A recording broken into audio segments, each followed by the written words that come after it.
আসসালামু আলাইকুম। BD loss point চ্যানেলের পক্ষ থেকে সবাইকে স্বাগতম।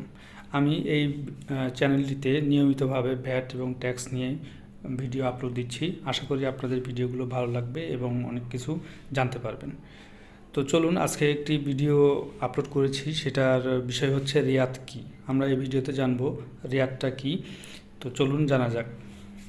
প্রদেয় করের বিপরীতে উপকরণ কর সমন্বয় করাকে রিয়াত বলে।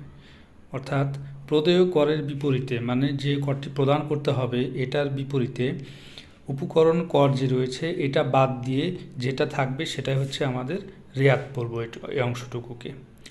সরবরাহকারী তার সরবরাহে যে উপকরণ ব্যবহার করে তা ক্রয়ের সময় পরিশোধিত মূসক প্রদত্ত সরবরাহের বিপরীতে প্রদেয় মূসক থেকে বাদ দিয়ে অবশিষ্ট অংশ ট্রেজারি চালানের মাধ্যমে জমা করেন।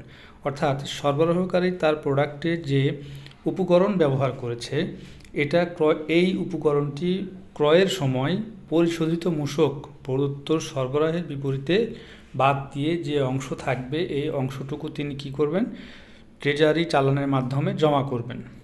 মূসক ব্যবস্থাকে একটি আধুনিক ও বৈজ্ঞানিক কর ব্যবস্থা হিসেবে আখ্যায়িত করার প্রধান কারণ হলো তার রিয়াত ব্যবস্থা।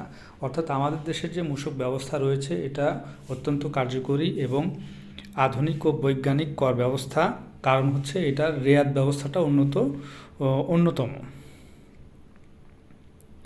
উপকরণ প্রস্তুত বা আমদানি থেকে শুরু করে পণ্য উৎপাদনের পর তা ভোগ পর্যন্ত প্রতিটি স্তরে কিছু কিছু করে কর পরিশোধ করা হয়। অর্থাৎ উপকরণ প্রস্তুত বা আমদানি থেকে শুরু করে একদম ভোগ পর্যন্ত প্রত্যেকটি স্তরে কিছু কিছু করে মূসক পরিশোধ করা হয়। ফলে কোনো স্তরেই সমস্ত করভার একত্রে পড়ে না।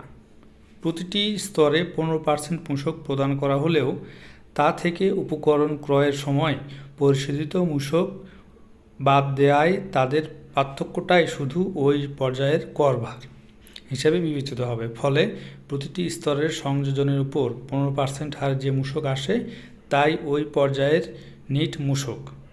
আশা করি ভিডিওটি ভালো লেগেছে।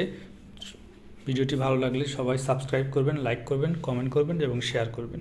সবাইকে ধন্যবাদ।